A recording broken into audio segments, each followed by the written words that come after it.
Ya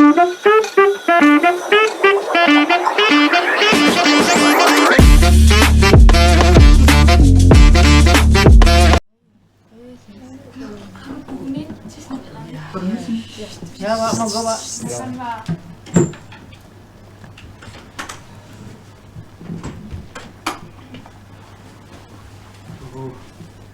Sebentar ya teman-teman, dicatat dulu ya.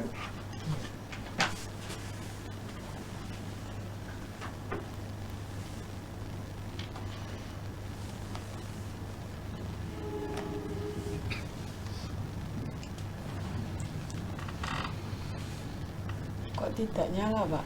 Nah,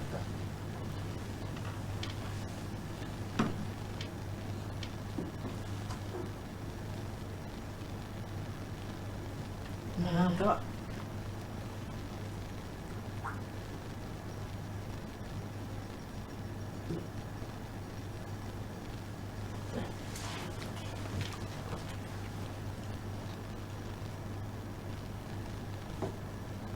Mati lagi, Pak.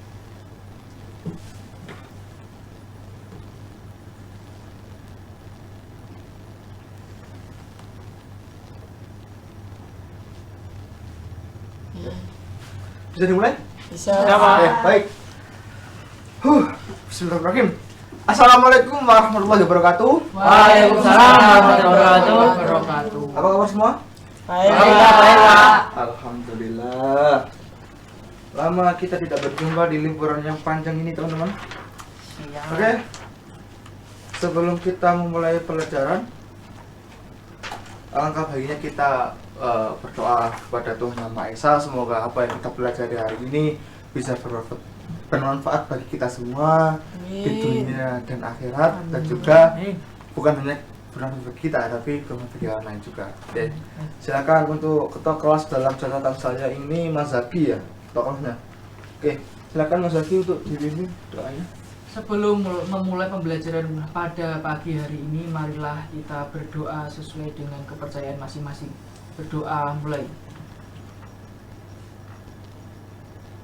Berdoa selesai. Amin. Oke, setelah kita berdoa, hari ini kita cek kehadiran, tapi saya ingin cek kehadirannya berbeda, bukan hanya menjawab hadir, tapi kata hadir nanti kita ganti perasaan kalian tentang PPKN sendiri. Contoh ya, misalkan saya, Afik, suka atau gimana gitu, oke? Paham? Paham. Oke. Zaki, Senang. bagus. Eka Septa, Semangat, Pak. Elvina Damayanti, Gembira. gembira. Nurul Hidayah, Menyenangkan. menyenangkan.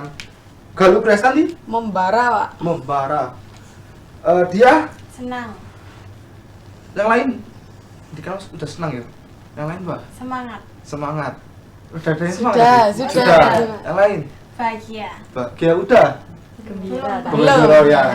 Mbak Lista, Menantang. menantang kelas. Mas, Magda, terbakar, Pak. terbakar. Mas. Membara terbakar. Betul. Anissa Kusdamayanti, Merdeka, Pak. merdeka. Tepuk tangan kita semua. Oke teman-teman, setelah minggu lalu kita belajar tentang bagaimana sejarah Pancasila terbentuk, bagaimana siapa saja yang mengusulkan Pancasila, siapa saja yang mengusulkan Pancasila? Insinyur Soekarno. Soekarno. Sumomo. Oke. Pancasila sendiri kan telah awal lahir pada tanggal 1 Juni Ini tahun 1945. saat itu Pak Soekarno kan berpidato kan, nah itu mengucapkan beberapa nilai-nilai Pancasila di dalamnya gitu kan. Gitu karena juga Muhammad Yamin dan juga Mr. Supomo yang menyampaikan usulannya terhadap Pancasila gitu. Oke, saya rasa untuk materi terlahirnya Pancasila, teman-teman sudah apa ya, sudah menguasai lah. Saya harapkan seperti itu. Oleh karena itu untuk pagi hari ini kita mempelajari tentang kedudukan Pancasila sebagai dasar negara, pandangan hidup bangsa, dan juga ideologi negara. Oke, sebelum itu teman-teman kita ada sedikit trivia atau pengetahuan mungkin tidak diajarkan di buku ya. Oke teman-teman. jika kita membahas tentang Pancasila, mungkin teman-teman bertanya ya, terus Pancasila logonya kan burung garuda ya, yang menjadi lambang negara. Kira-kira siapa teman-teman pencipta lambang negara sendiri? Ada yang tahu? Siapa perancang lambang negara? Sultan Hamid II. Sultan Hamid II, bagus sekali. Oke, Sultan Hamid II. Sultan Hamid II beliau lahir di Pontianak pada tanggal 12 Juli 1913 dengan nama asli Syarif Abdul Hamid Al-Qadri. Beliau adalah seorang bangsawan di daerah tersebut.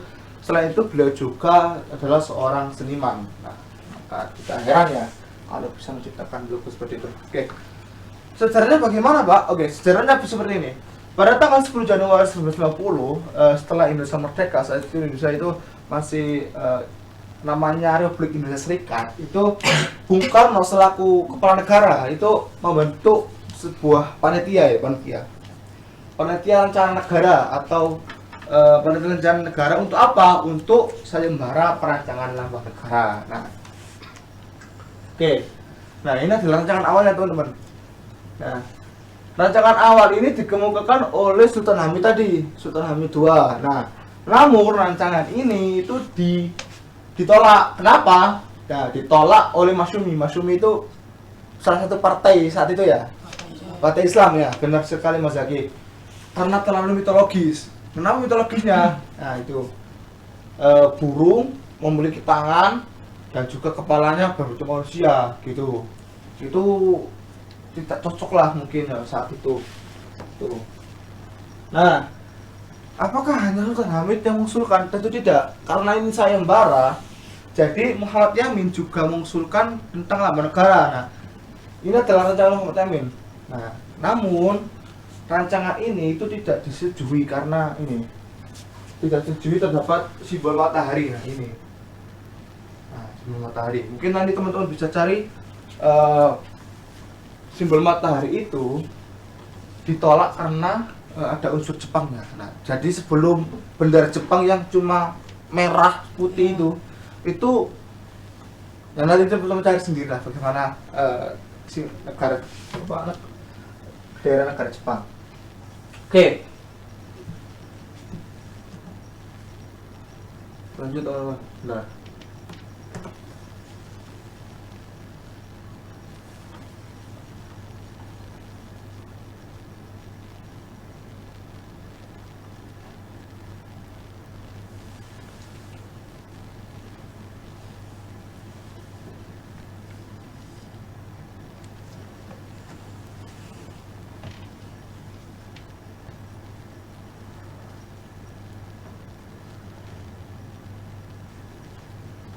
Bentar ya.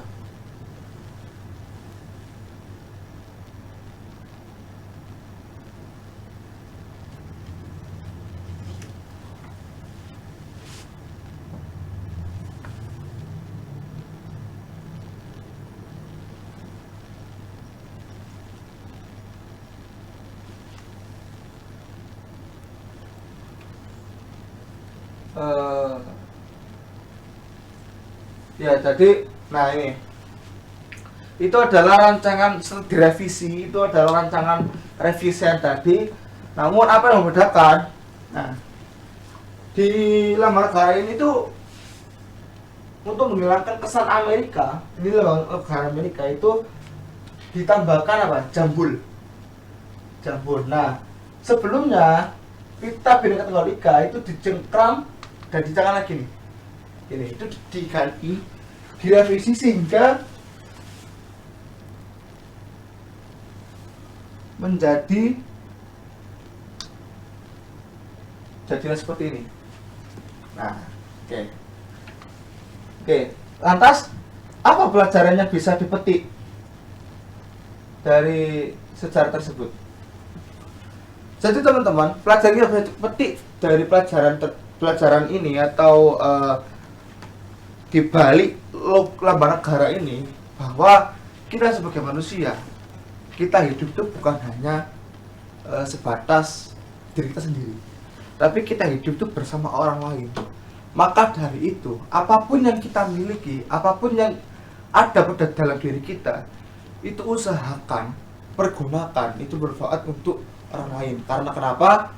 Khairun nas anfa'uhum linnas, sebaik-baik manusia itu adalah yang bermanfaat bagi yang lain. Gitu. Oke teman-teman, langsung kita mengarah ke oke. Jadi teman-teman, dalam mempelajari tentang kedudukan Pancasila sebagai dasar negara, para hidup dan ideologi negara, kita menggunakan model pembelajaran namanya contextual teaching and learning. Apa itu? Contextual teaching and learning itu bagaimana kita mengaitkan materi kita dengan kehidupan sehari-hari atau konten-konten yang relevan dengan kita, gitu, yang kita kenalkan. Oke. Nanti saya akan menyampaikan materi terlebih dahulu di sisi dengan beberapa diskusi nantinya atau pertanyaan yang saya lontarkan kepada teman-teman semua. Di akhir nanti kita akan membuka kita akan mereview dengan ada sedikit pertanyaan lah gitu. Oke. Sudah siap teman-teman? Siap. Oke. Kita mulai. Oke teman-teman, di sini ada yang punya orang yang paling disayangi? Ada lah pasti ya, udah besar semua. Oke. Kita mempunyai orang yang disayang, orang yang kita sayangi. Apakah Anda semua mau kita berpisah? Atau dipisahkan? Tidak. Nah, begitupun dengan Pancasila. Pancasila itu diciptakan sebagai satu kesatuan. Oke. Seperti kamu dan dia, gitu. Itu diciptakan menjadi satu kesatuan. Nah, yang pertama, Ketuhanan Yang Maha Esa itu mengilhami sila kedua, ketiga, 4, dan 5. Oke, jika kita telah lebih jauh lagi, oke. Sila kedua itu mengilhami 3, 4, dan 5, begitu seterusnya. Oke, kita sepakat akan hal itu. Oke. Sekarang kita membahas tentang Pancasila sebagai dasar negara. Ada yang tahu ini gedung apa? Unesa Lidah. Semoga nanti kalian bisa kuliah di sana. Amin. Oke. Posisikan diri Anda sebagai seorang arsitek. Oke. Dalam Anda seorang arsitek dalam membuat gedung ini, gedung Unesa ini, apa yang pertama Anda butuhkan atau Anda bangun? Fondasi ya. Benar sekali. Nah, fondasi itu menjadi pijakan awal bagi sebuah gedung untuk berdiri. Oke. Jadi kita nggak bisa sembarangan membangun fondasi. Gedung 5 lantai kita hanya buat fondasi 1 lantai, nggak bisa teman-teman. Nah, begitu juga Pancasila. Pancasila itu sebagai fondasi bagi negara Indonesia dalam menyelenggarakan negaranya, gitu. Nah, Insinyur Soekarno saat berpidato pada tanggal 1 Juni menyebut kata apa ini? Filosofi gontrok. Nah, mungkin itu pengejaannya benar mungkin ya. Ya itu. Yang artinya apa? Filsafat dasar negara. Disebutkan beberapa kali saat pidato tanggal 1 Juni itu. Filosofi gontrok ini bahasa Belanda ya. Ada yang menyebut bahasa Jerman tapi beberapa orang Belanda menggunakan kosakata ini juga gitu. Oke. Artinya apa? Dalam konteks ini Pancasila itu sebagai tatanan hukum negara Indonesia. Nah, 2 poin di sini adalah sebagai tatanan hukum negara Indonesia dan berkedudukan sebagai norma dasar yang tidak dapat diubah. Oke. Sepakat ya? Sepakat. Apa sederhananya bagaimana? Sederhananya bahwa Pancasila itu memang sesuatu yang tidak bisa dirubah dan itu menjadi tatanan fondasi tadi. Oke, jadi teman-teman misalkan ya, teman-teman sudah membuat gedung tadi, sudah jadi gedungnya. Oke, apakah teman-teman ketika sudah jadi gedung, apakah bisa merubah fondasinya? Tidak. Tidak bisa kan? Nah, bubrah mana ya berarti? Iya kan? Iya. Kalau bahasa Jawa bubrah mana ya? Robohkan lagi, bangun lagi. Nah, oke, itu teman-teman. Oleh karena itu Pancasila itu tidak bisa dirubah karena merupakan apa? Tatanan dan landasan hukum di negara Indonesia itu. Nah, Nih, oleh karena itu kedudukan Pancasila sebagai dasar negara berimplikasi pada apa? Peran Pancasila menjadi sumber dari segala sesuatu. Tuh. Nah, ini bisa di peraturan daerah ya. Daerah presiden. UUD ini adalah puncak dari peraturan perundang-undangan. Tetapi UUD ini diilhami oleh apa? Pancasila. Pancasila. Benar sekali. Oke. Contohnya apa, Pak? Contohnya sila kedua yang mendasari pasal 28A sampai C UUD dari tahun 45. Oke teman-teman, sebelum tadi saya lupa di awal tadi, sebenarnya saya akan membagi kelompok. Jadi bagi kelompok mungkin ini ya, satu baris ini, oke? Oke, Bisa Pak. dimengerti? Bisa. Oke. Mungkin kelompoknya Mas Zaki di bangku sebelah sini sudah tertata. Silakan. Dipindah. Ada yang mau laptop di sini? Bawa Pak. Enggak. Bapak sini bawa laptop. Oke. Kelompoknya Mbak Eka di sini di bangkunya Mbak Balu. Mbak siapa? Mbak Elvina di Mbak Anissa sana. Silakan.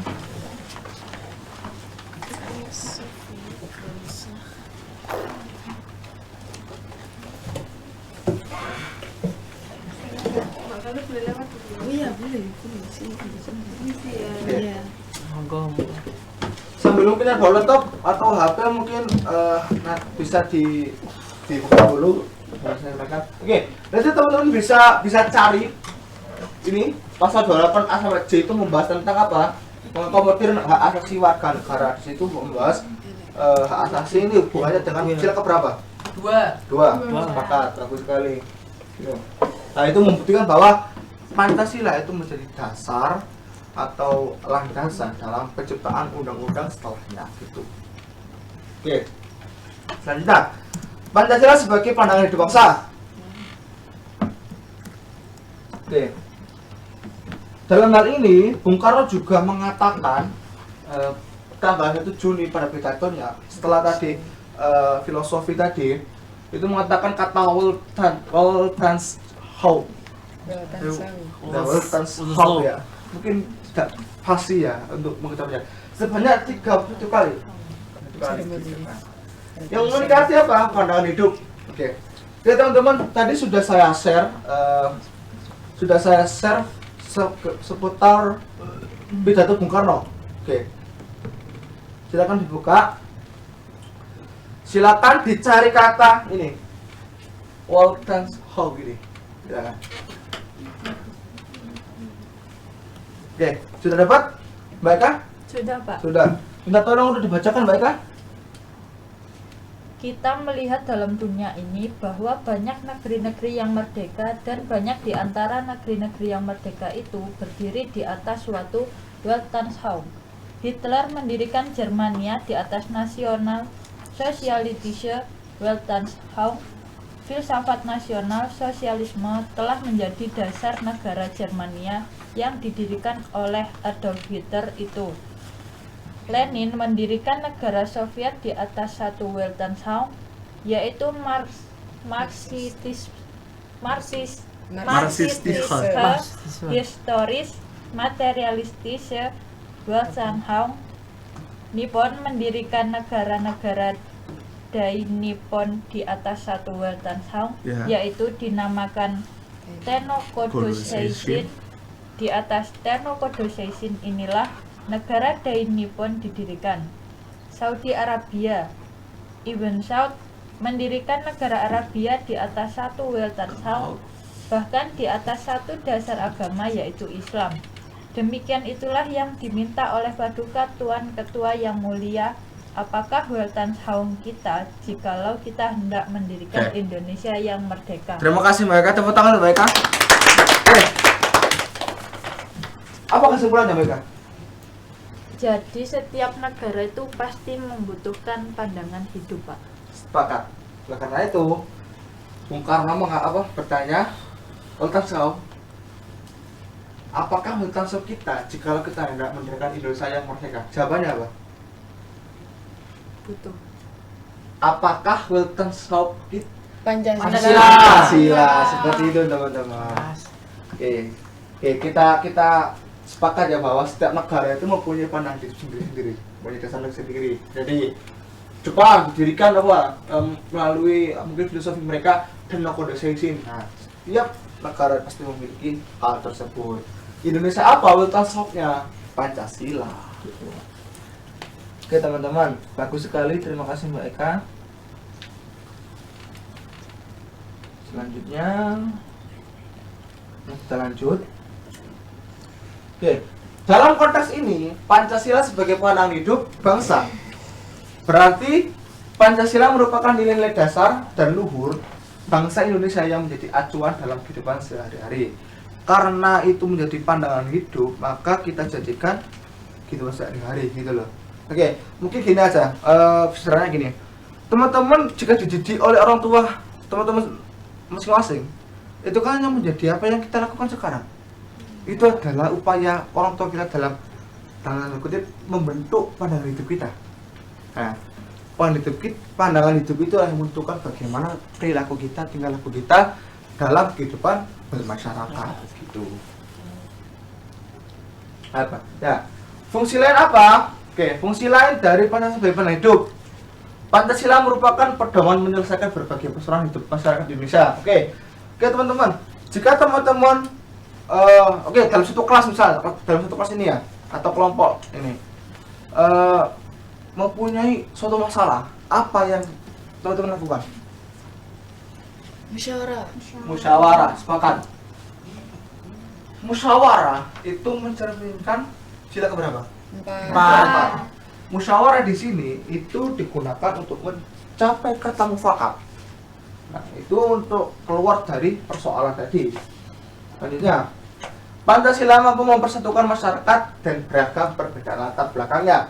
Contohnya apa? Di Piagam Jakarta ada tulisan ketuhanan dengan kewajiban menjalankan syariat Islam bagi penduduknya, namun diganti dengan apa? Ketuhanan yang Maha Esa. Itu adalah untuk mengakomodir seluruh keberagaman di Indonesia. Berarti Pancasila dalam fungsi ini mengilhami sila keberapa? 1 boleh dan juga 3. Oke, bagus. Oke, teman-teman, fungsi lain. Masyarakat Indonesia memiliki pedoman untuk membangun dirinya sesuai dengan cita-cita bangsa. Ada yang tahu cita-cita bangsa Indonesia apa saja? Mencerdaskan kehidupan bangsa, ikut melaksanakan Ketertiban dunia. Oleh karena itu, dialami berapa itu?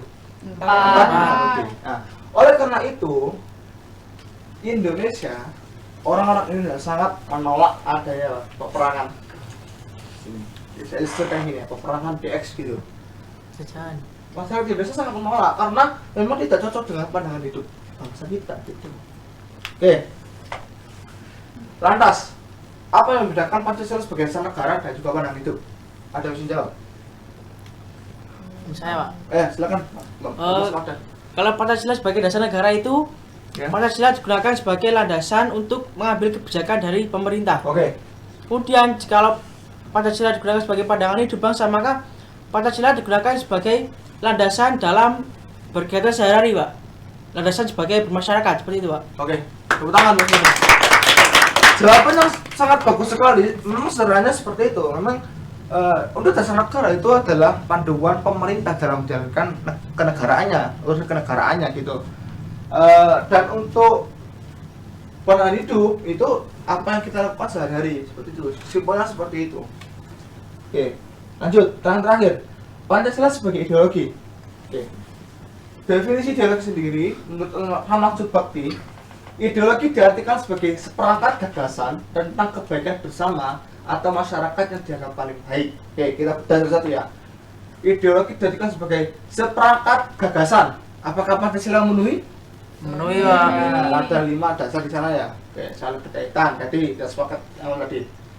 Tentang kebaikan bersama. Oke, Pancasila ditujukan untuk kebaikan bersama. Oke, sebagai cita-cita bangsa tadi. Ya.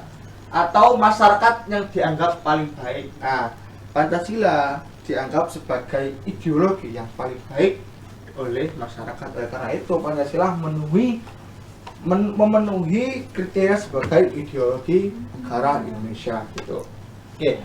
Dalam konteks ini, sistem kehidupan nasional yang mencakup dimensi politik, ekonomi, sosiokultural, pertahanan, dan keamanan untuk mencapai tujuan negara. Oke. Dalam konteks ini ideologi itu seperti ini, yang saya blok biru. Politik, kelihatan Mas? Kelihatan. Politik, ekonomi, sosiokultural, pertahanan, dan keamanan. Oke. Oke, sebenarnya gini. Ada yang bisa menganalisis tentang diagram ini? Silakan teman-teman. Silakan Mbak Vina. Di situ kan ada tiga lingkaran dengan warna yang berbeda. Ya. Di mana dasar negara, pandangan hidup itu sebagai irisan dari ideologi negara. Jadi ideologi negara itu mencakup dasar negara juga pandangan hidup. Benar sekali Mbak Vina. Jadi pandangan hidup dasar negara kan secara fungsi berbeda ya. Nah, tapi bagaimana ideologi negara itu mencakup keduanya gitu. Lalu karena gitu tadi di set sebelumnya di sini menyebutkan politik ekonomi itu mengarah kepada dasar negara gitu. Nah, pandangan hidupnya gimana? Yang mana? Sosiokultural. Oke, sepakat ya? Sepakat. Bagus sekali. Oke teman-teman. Mungkin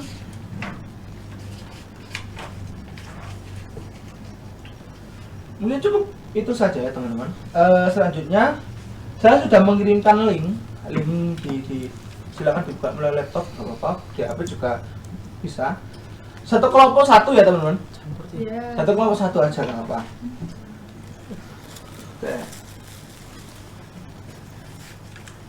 Oke teman-teman.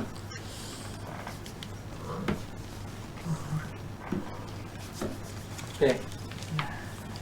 Nanti akan saya tunjukkan beberapa headline artikel ya. Nanti teman-teman golongkan termasuk dasar negara atau pandangan hidup. Oke. Apa alasannya Anda semua menggolongkan keduanya? Oke. Lanjut. Biar untuk melatih kekristenan kita sebagai anak SMA. Apa tantangannya? Saya disebutkan. Oke, paham? Saya kasih itu satu ya. Oke. Naturalisasi Nathan Chuang dan Jesus. Nah, ini sebagai apa teman-teman? Dasar negara. Dasar negara. Alasannya kenapa? Karena ini juga termasuk pembunuhan hak asasi manusia. Di undang-undang juga sudah diatur tentang kewarganegaraan, gitu kan. Lantas apa tantangannya? Tantangannya apa? Naturalisasi seringkali itu menimbulkan perdebatan. Hanya menimbulkan nasionalisme dan sebagainya. Seperti itu tantangannya. Oke, bisa dipahami? Bisa. Nah, bagaimana cara menjawabnya, Mbak? Gini. Cara menjawabnya bisa melalui ini jabor. Nah, nanti ketuk ini aja, sticky note ini. Sticky note, oke? Ya. Kita untuk blank 1, untuk ini kelompok 1 ya. Di blank 1 ya. Iya. Blank 2 ditekan ini aja. Blank 2, oke? Paham? Blank 3 di blank 3. Oke, teman-teman? Ya, baik Pak. Oke. Siap? Tuh siap? Oke. Bentar Pak, belum. Oke. Belum. Persiapan dulu Pak. Mungkin satu soal 1 menit cukup ya? Sedikit singkat aja. Cukup. Sikat aja ya. Bisa di HP juga bisa apa? Bisa dan di HP. Wow, udah. 1 sampai 8.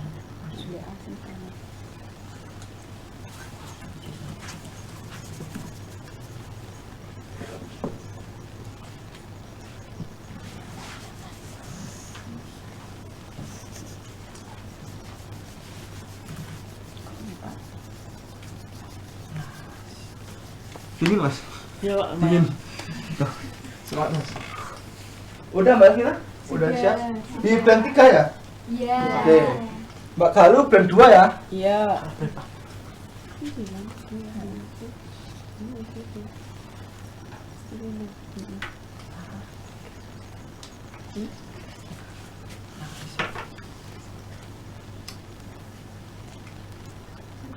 Sudah, silakan dibuka. Di blank 1 ya. Oke. Pertanyaan pertama.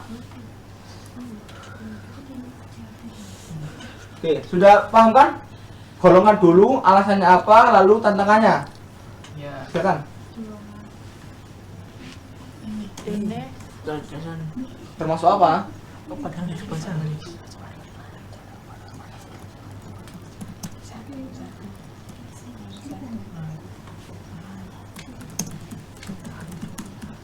Singkat saja.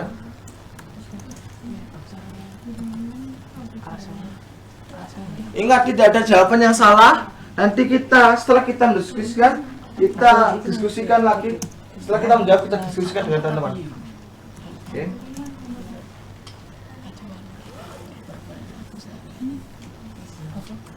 Jajah mahasiswa.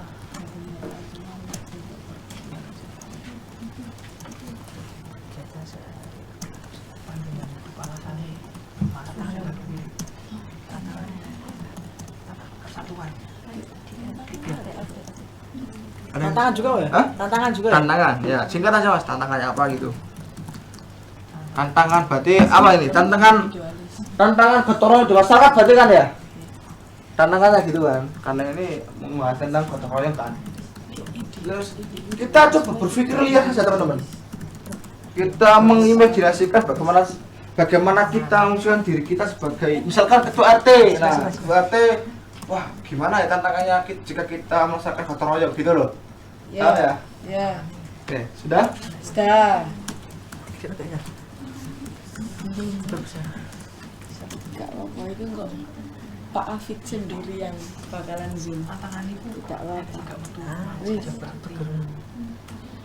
Sebutkan aja. Kita berpikir lihat, kita membebaskan pikiran kita. Oke? Bisa coba gede-gede kan, enggak coba. Nanti kita bahas satu.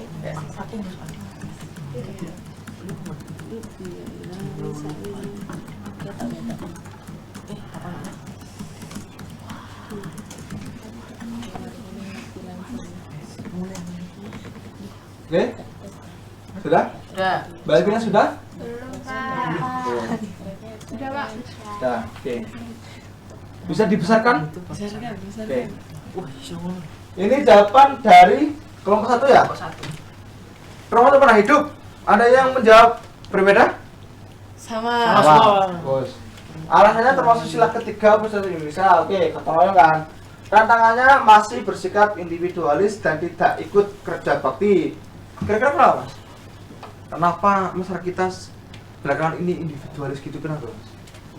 Mungkin lebih ini Pak, mungkin ada yang bekerja, ada yang tidak, waktunya tidak ada Pak. Tidak Jadi ada. ada yang bekerja, ada yang tidak. Berkegiatan lain gitu ya? Ya seperti itu. Mungkin solusinya nanti jika kamu misalnya sama jadi ketua RT mungkin bisa kerja bakti hari Minggu aja gitu kan? Nah, hari libur saja. Hari libur gitu. Bagus, terima kasih. Kalau kedua ya, termasuk warna hidup, alasannya untuk berperilaku sehari-hari, oke, karena itu termasuk tantangan di era masyarakat dan individualis, tepat sekali, setuju. Berarti setuju dengan Mas Zaki tadi ya, kelompoknya. Pak. Dari Mbak Elvina, pandangan hidup atau terdapat gotong royong yang merupakan implementasi dari sila ketiga, tantangannya ketidaksadaraan manusia sebagai makhluk sosial. Artinya manusia cenderung bersifat Individualisme. Mungkin kalau kasus ini kebanyakan terjadi di kota-kota besar ya. Ya. Iya. Iya, rumah gitu kan ya. Iya. Kalau di desa kalian mungkin masih ada lah ya. Masih, Gotong Pak. royong meskipun Masih. ya gitulah. Kalau nggak ikut dirasani, Pak. Iya. Generasi muda kayaknya sekarang harus ada misalnya paling nggak kopi lah gitu kan. Ya. Ya. Siap. Iya. Oke. Sudah siap untuk kasus kedua? Siap. Oke. Bisa tetap dirapikannya. Kasus kedua. Oke. Indahnya toleransi. Gereja buka halaman untuk sholat Id. Oke. Katakanlah. Termasuk pandang hidup, ada jasa negara, alasannya apa, tantangannya apa. Oke. Ini kan yang pertama.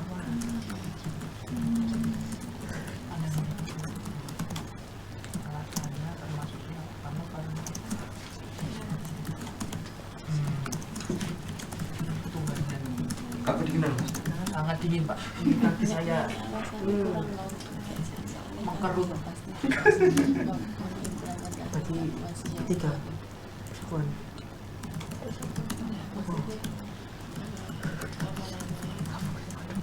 Sekian.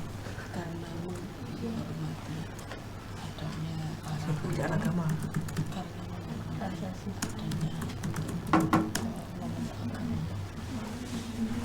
Menghormati agama lain.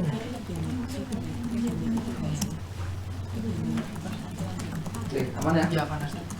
Sinyal oke? Oke Pak. Oke. Nanti kalau nggak oke Bapak yang ngasih tethering ya. Aman. Tinggal film nomor saya transferan gitu. Siap. Bercanda teman-teman. Udah selesai semua? Kelompok 2 sudah? Sudah Pak. Oke. Bisa dibesarkan, oke. Oke, termasuk apa? Termasuk warna hidup. Alasannya, termasuk sila pertama karena toleransi antar beragama. Oke. Boleh termasuk ketiga juga persatuan. Tantangannya intoleransi dan fanatisme. Oke.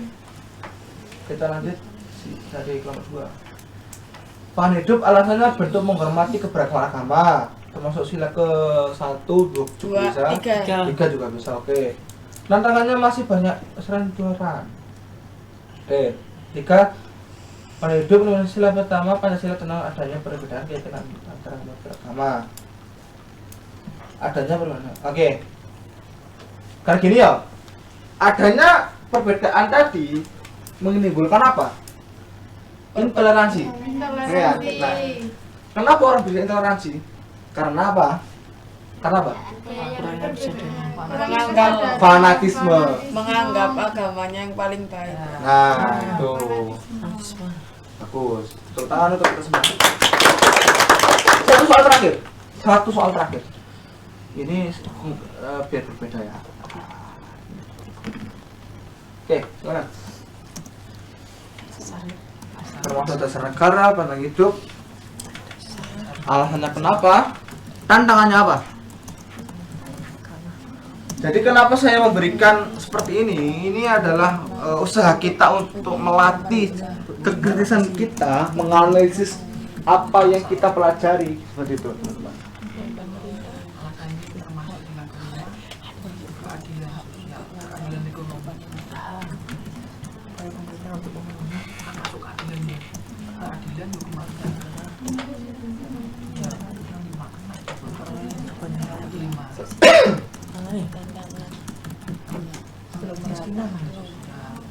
Salah sasaran.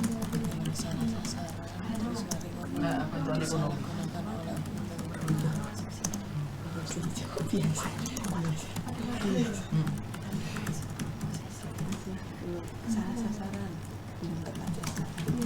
Oke, bagaimana teman-teman? Belum Pak, belum. Sulit gak soalnya? Nggak. Ayo. Ini melatih kekritisan ini. Berpikir secara bebas karena hanya diri kita Salah. Salah.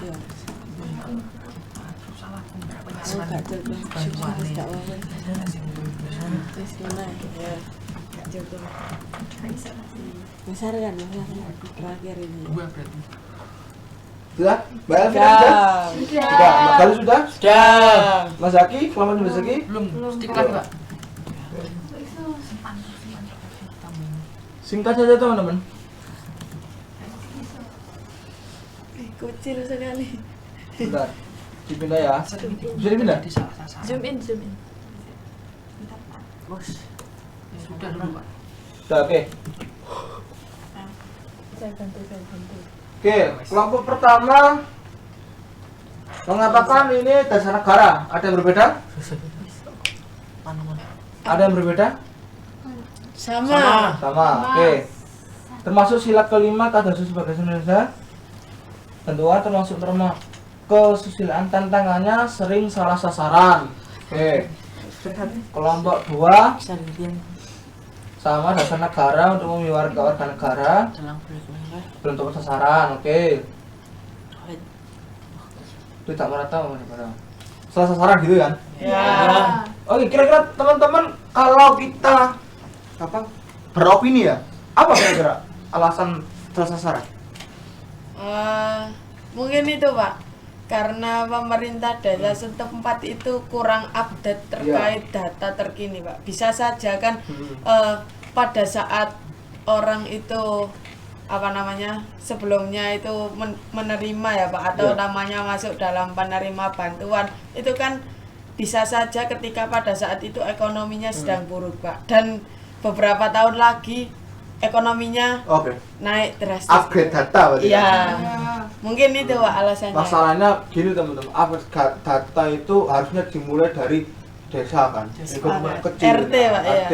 Nah, mungkin itu kurang adanya sinergitas di birokrasi. Ya gitu. benar. Itu salah sasaran. Oke teman-teman, semuanya sudah baik, analisisnya juga tajam, sudah memahami tantangannya dan juga bisa mengelompokkan. Tepuk tangan kita semua. Langsung saja, karena ini sudah saya anggap sebagai tugas kelompok, untuk tindak lanjut kalian di rumah secara individu nantinya. Bentar.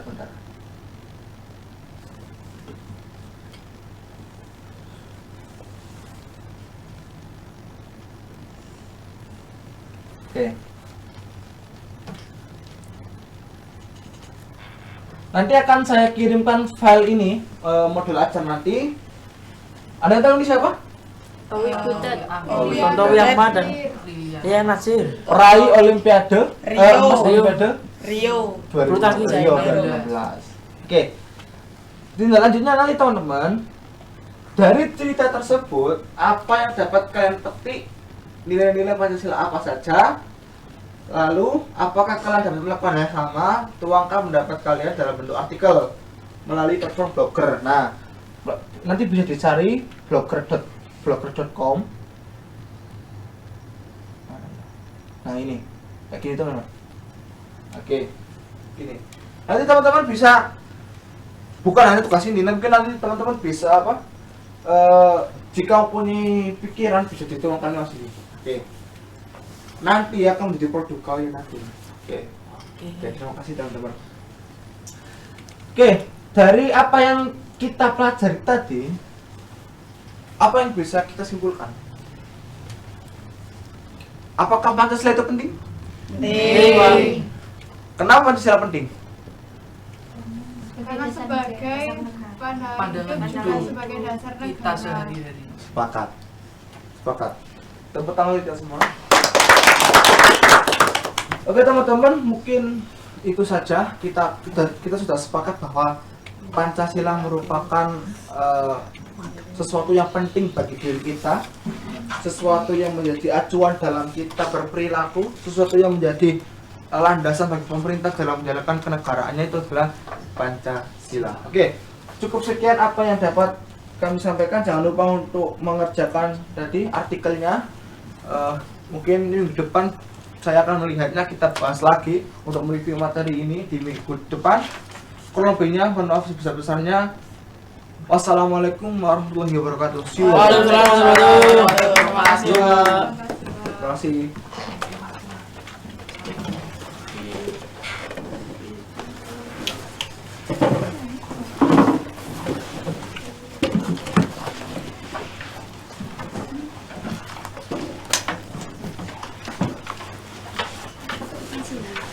Boleh pulang ya, Pak? Boleh. Tadi di jalan ya. Salim dulu. Di jalan ya. Jangan lupa artikelnya, Mbak. Tadi ya. Coba bisa